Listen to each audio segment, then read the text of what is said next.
Bienvenidos de nuevo, bienvenidos a El mundo que se avecina. La defensa de la vida es el tema que estamos abordando en este bloque y lo estamos haciendo pues con don Ángel Guerra. Bienvenido, Ángel. Pues bien hallado, bien hallado. Él, como hemos dicho en otros programas, es doctor en biología. Por la Universidad de Barcelona. Y por la Universidad de Barcelona, exacto.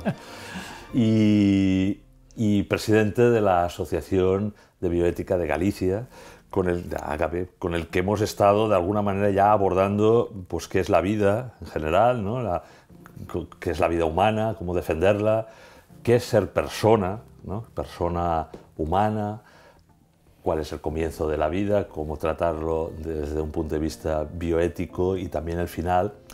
Y decíamos en otros capítulos que, bueno, entre el comienzo y el final hay el transcurso de esa vida, ¿no? Y a mí me gustaría, Ángel, que igual que has definido en el segundo programa qué es persona, pues me gustaría que te definieses un poco sobre si crees que hay unos elementos constitutivos, ¿no? De alguna manera perennes de lo que denominamos naturaleza humana, ¿no? Condición humana. Esto de las definiciones, claro que hay una serie de constitutivos invariables en la naturaleza humana, ¿no? Y uno de ellos, que yo creo que es por donde vas, ¿no? Es que la naturaleza humana se manifiesta siempre en un atributo que es sexual. La corporalidad de la naturaleza humana es sexuada. Hay sexo masculino y sexo femenino, aunque estas dos palabras parecen malditas en el diccionario de la bioética actual, porque hay que utilizar otras, ¿no? Esto es lo de la manipulación del lenguaje. Era una evidencia tan grande que nadie la puso en duda nunca, ¿no? Aunque es evidente que había anomalías genéticas y había anomalías también psicológicas admitidas por todo el mundo, la homosexualidad en los dos sentidos, de mujer y hombre, y no estoy hablando ya de cuestiones cromosómicas que hubieran en manifestaciones de los genitales, ¿no? Sino en actitudes cerebrales, ¿no? Porque una cosa es, y es evidente que esto se ve cada vez más, el sexo somático y el sexo cerebral. Podríamos luego... A ver, explica esto un poco. Podríamos hablar luego de eso. Bueno, es muy interesante. A ver. Sí, bueno, vamos a ver. En todo el desarrollo de la personalidad, el embrión tiene todavía una época en que no está definido. Tiene hormonas masculinas y hormonas femeninas. Tiene gonadotropina y tiene la testosterona, ¿no? Y en un momento determinado llega más o menos testosterona y gonadotropina a unos centros especiales del cerebro en los cuales se está formando la concepción que esa criatura tiene de sí misma y es un proceso que hay que tener en cuenta porque a estas personas que su receptor de hormonas cerebral no le funciona bien, lo cual no se sabe si un proceso hereditario o no es proceso hereditario, pero son casos muy raros, pues tiene una determinada tendencia a la masculinidad o feminidad independientemente de cuáles sean sus órganos sexuales. Te puede escandalizar esto, pero son las últimas investigaciones genéticas de una persona que es miembro de AGABI, de la asociación nuestra, catedrática de genética de la Universidad de La Coruña. Y uno dice, bueno, esto a lo mejor no me lo han enseñado a mí en la universidad, pues sí. Pero otra cosa que se están dando cuenta es que en esa manifestación cerebral tiene mucha influencia el ambiente en el que el embrión se está desarrollando. Y no solamente el ambiente en el que el embrión se está desarrollando, que sería la epigenética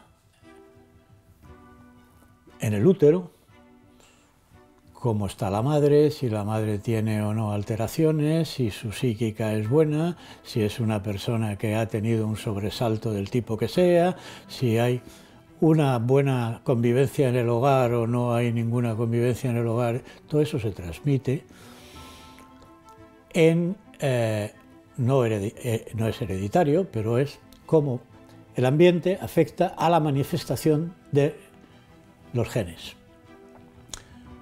Y luego se transmite también en cómo la persona, cuando es niño, encuentra un ambiente desestructurado en el hogar o no. Eso está por demostrar, pero se ve una correlación muy alta entre hogares desestructurados y trastornos en la sexualidad.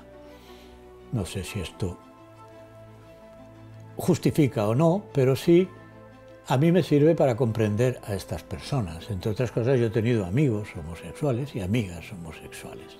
No estamos hablando de eso, Albert. Estamos hablando ahora, como lo comentaba con un médico también de Agavi, Ricardo García Mayor, que en una revista de un gran prestigio, como es el New England Journal of Medicine, se da por sentado que hay hasta 9 variantes de sexos: agender, gender non-conforming, gender fluid, bisexual, anyway. Y si vas al estado de Nueva York te pueden poner una multa si en los cuestionarios le pueden poner al funcionario una multa. No pone bien tu género. Incluso lo puedes dejar en blanco, porque claro, todo es fluido. Tú puedes tener... introducido un término muy utilizado en esta ideología, ¿no? Género. Antes, hasta ahora, como biólogo, has estado hablando de sexo. Sí, pero claro, esto es a lo que íbamos ahora. Sí. Efectivamente, la ideología de género dice que no existe el sexo o la diferencia sexual entre varón y mujer como una realidad natural propia del ser humano. Solo existen géneros, es decir, estilos, roles, papeles sociales opcionales con una conducta social de los individuos, hombre, mujer. No hay diferencias sexuales por naturaleza, es un puro fenómeno cultural derivado de la educación, de la socialización, el papel que cada uno desempeña en la sociedad, cómo le educan, y todo es artificial en la perspectiva del sexo, el sexo masculino y femenino, eso es un invento. Por tanto, todo se concreta en un pacto social en el que uno se define como lo que quiere. No, yo no tengo género, yo soy fluido, mañana soy esto, mañana soy lo otro. Esto puede llevar a paradojas muy divertidas y a pensar que uno puede identificarse con una cebra, como tú me decías el otro día, y tiene el mismo derecho que se identifica con un bisexual, ¿no? Es la sociedad, por tanto, la que corrompe, aliena, crea diferencias y se puede pensar que esa primera diferenciación entre sexos es la primera alienación que ha creado la sociedad en el plano personal producida por la cultura, ¿no? Pues esta es la ideología de género. O sea, los biólogos os echan del debate, ¿no? Absolutamente, el biólogo no entra aquí. De ingeniería social. Bueno, el biólogo, ¿no? Y el médico.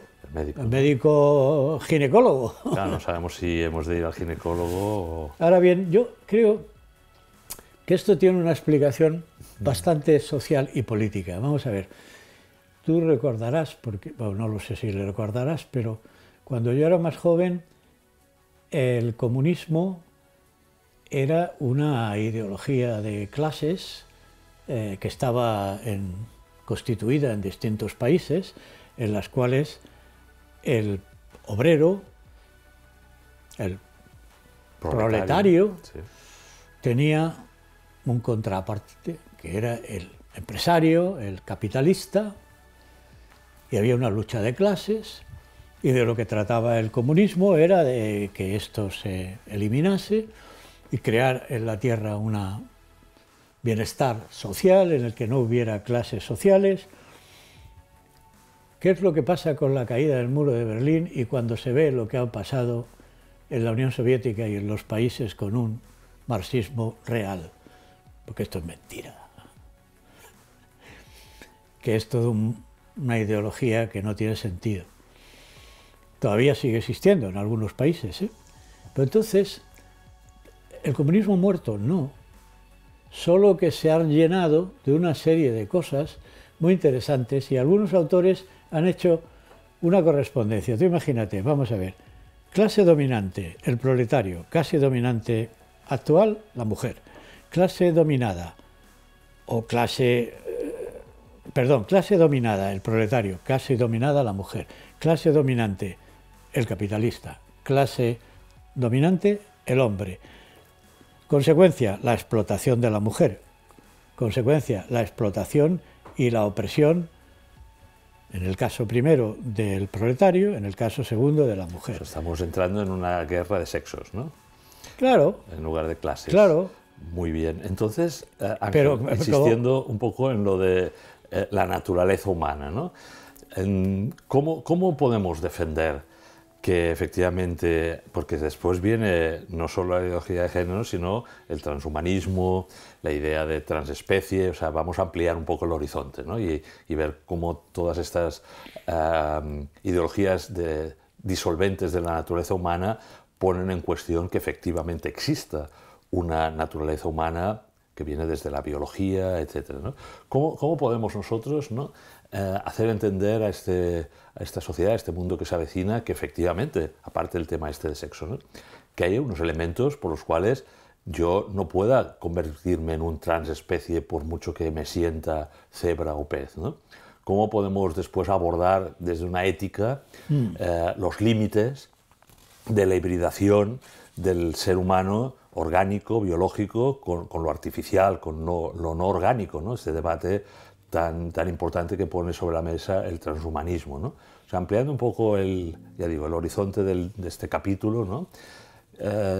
Tú que además también has participado, ¿no?, en debates sobre el transhumanismo y hemos compartido conversaciones, ¿cómo podemos defender que hay una naturaleza humana, ¿no? ¿Por qué no es bueno el cyborg? ¿Por qué ha de haber límites a esa hibridación? Lo hemos comentado cuando tratamos el tema de la persona humana, ¿no? Sí. Si uno tiene en cuenta lo que antes decíamos en la filosofía, que el ser sigue al obrar, esas operaciones que realizas desde una perspectiva diferente, ya sea con un material que no es un material basado en el carbono, en el nitrógeno, en el oxígeno, sino que puede estar basado en el silicio en el caso de un cyborg, sí, por ejemplo. Tú, el cuerpo, lo estás tratando de otra manera y todo lo que vas a percibir a través de esa estructura de silicio no tiene nada que ver con lo que tú percibes a través de una... Estoy hablando biológicamente, ¿eh? O sea, la mente humana desde una sería distinta de carbono, absolutamente. Si no estuviese encarnada. Absolutamente. ¿Y por qué? Absolutamente distinta. ¿Y por qué? Pues porque la entrada de toda la información en el cerebro, sí, es a través de unos sentidos que tienen una constitución somática concreta.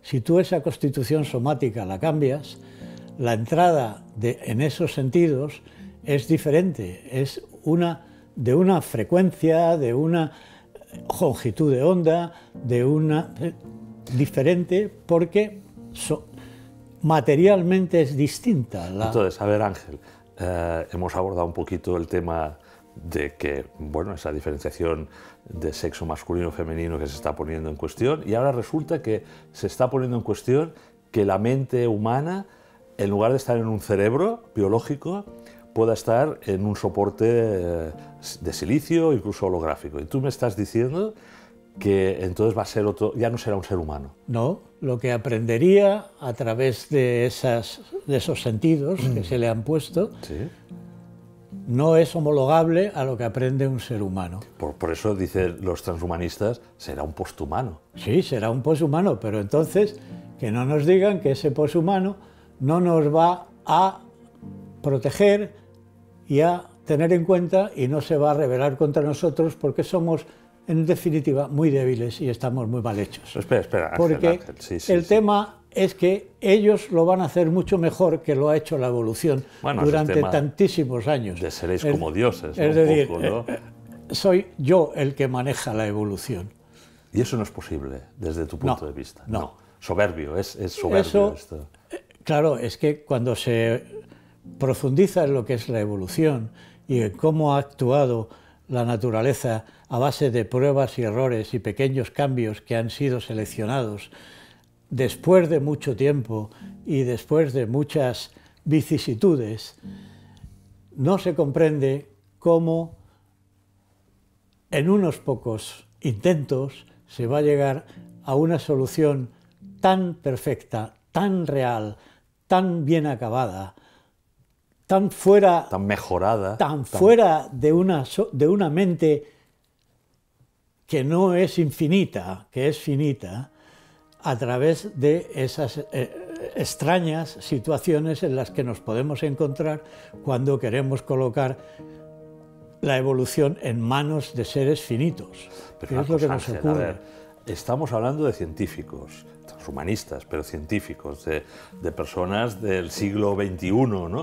O sea, ¿cómo puede estar cayendo parte de la ciencia y los tecnooptimistas, ¿no?, en lo que comentábamos en otro capítulo del útero artificial, ¿no?, de la gestación del ser humano a través de un útero artificial, y ahora, por lo que estamos comentando esta semana, en la transmigración de la mente y dejar la corporalidad? Hemos tratado en algún otro bloque, ¿no?, la visión gnóstica, ¿no?, con Stefano Abate y tal, esa visión de que el cuerpo no importa, no nos constituye, que esa persona, esa naturaleza humana se puede desprender de la corporalidad, de la carne, ¿no?, y reencarnarnos, ¿no?, tal vez esa es una palabra que no utilicen, en otro soporte. ¿Cómo puede ser que el científico actual de Silicon Valley o de otras universidades anglosajonas, por poner un ejemplo, esté pensando esto y no, como tú dices, que la evolución pues, ha tardado tanto tiempo en llevarnos hasta donde estamos, con una inteligencia humana, ¿no?, del ser humano? ¿Qué pasa? ¿Es solo ideología? ¿Es marketing? Es fundamentalmente una ideología basada en el criterio de todo lo que se puede hacer, se hace. Ya, pero... Se haga. Pero si es imposible. No hay ningún criterio ético en el asunto.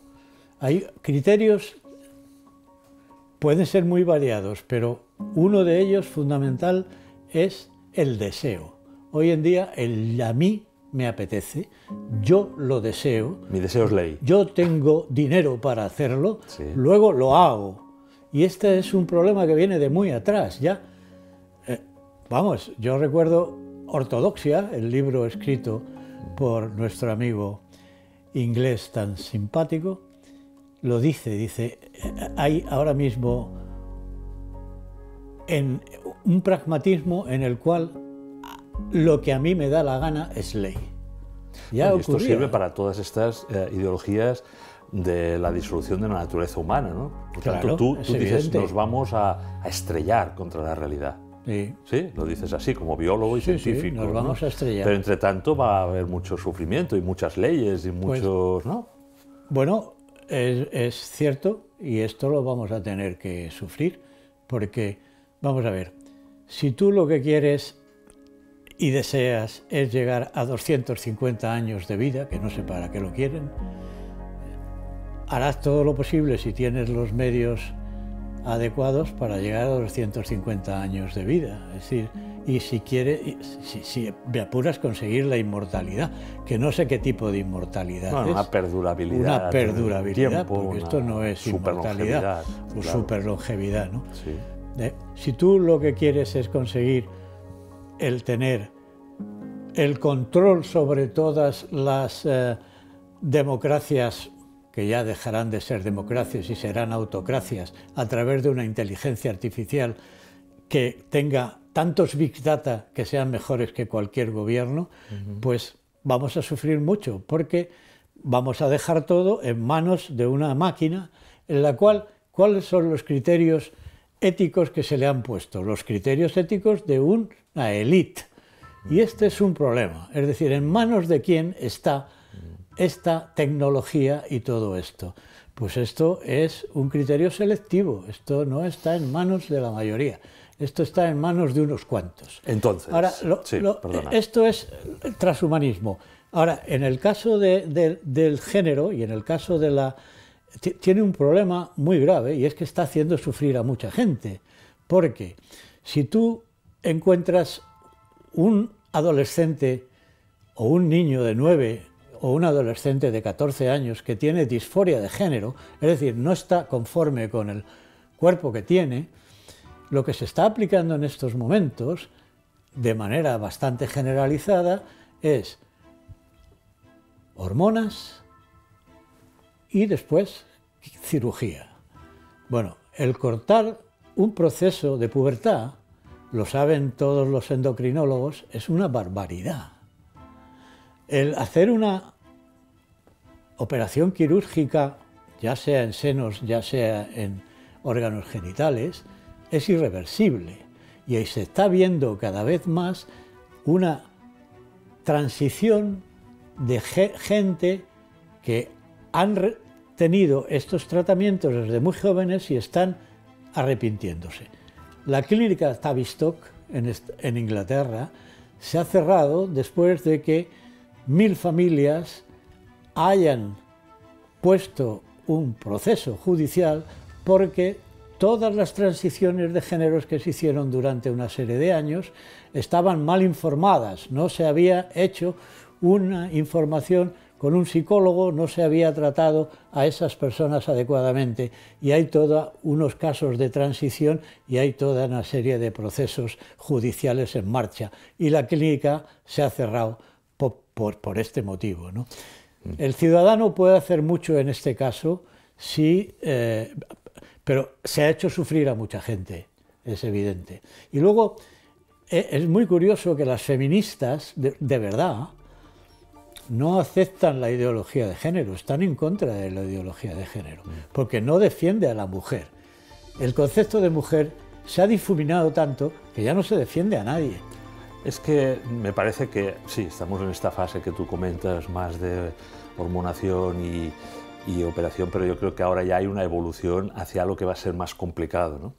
Que es que no hace falta ni eso, ¿no? Es decir, que yo me puedo sentir como quiera, pero sin operación, con unos genitales distintos, o sea, que está evolucionando. Indudablemente. Y entonces también está evolucionando pues que yo me siento cibor o no, bueno, o sea, el tema de la percepción, como me autopercibo, sin necesidad seguramente ya. Y puedes ir al registro civil. Exacto, ¿no? Es decir, que esto va a evolucionar y por lo tanto, bueno, tenemos ya poco tiempo, se nos ha ido volando y no quería dejar pasar pues bueno, nuestra visión como desde el humanismo cristiano, ¿no? Es decir, ya hemos dicho que hay todas estas ideologías, ¿no?, que ponen en cuestión la naturaleza humana. Se habla de un nuevo humanismo, ¿no? Se habla en todas partes, ¿no? El nuevo humanismo digital, desde el punto de vista de los tecnoentusiastas o transhumanistas, pero también en la Iglesia, en el Vaticano, el Papa Francisco, sí, habla del nuevo humanismo. Visiones más seculares, ¿no? Están planteando un humanismo secular también nuevo, ¿no? Hay un neognosticismo. Bueno, desde el punto de vista, otra vez las palabras, ¿no?, de la utilización del nuevo humanismo, precisamente un poco para abordar de forma ética la persona, lo que es la naturaleza humana, etc. ¿Tú cómo definirías un nuevo humanismo de raíz cristiana, ¿no?, para este siglo XXI, ¿no? Y ya para terminar un poco el capítulo. Bueno, siempre las definiciones es bastante complicado, ¿no? Pero yo creo que el nuevo humanismo tiene que estar basado en un concepto muy fenomenológico de lo que es la persona humana. Es decir, no irnos a estas abstracciones filosóficas que han podido servir en un momento determinado, y yo creo que sería una bioética personalista en el sentido de hacer hincapié en que la persona se hace más persona entregándose a los demás, en la entrega a los demás, y entre los demás está también el ser que la ha creado, que es Dios. Por lo tanto, una apertura a la trascendencia es el primer mandamiento de la ley de Dios y el segundo mandamiento de la ley de Dios. Es enfatizar el amor a Dios y el amor a las criaturas. Pues me parece una buena definición, ¿no? Porque yo creo que si estamos defendiendo la vida humana, pues lo tenemos que hacer seguramente desde esta visión del nuevo humanismo, de ese humanismo integral, como decía Benedicto XVI, y que desde nuestra visión, pues que el cristianismo tiene mucho que decir con estos debates. Mucho que decir. Ángel, te lo agradezco muchísimo. Pues nada. Y bueno, te emplazo, si Dios quiere, la semana que viene, ¿no? Pues esto Pues perfecto, venga. va marchando. Muchas gracias. Muchísimas gracias.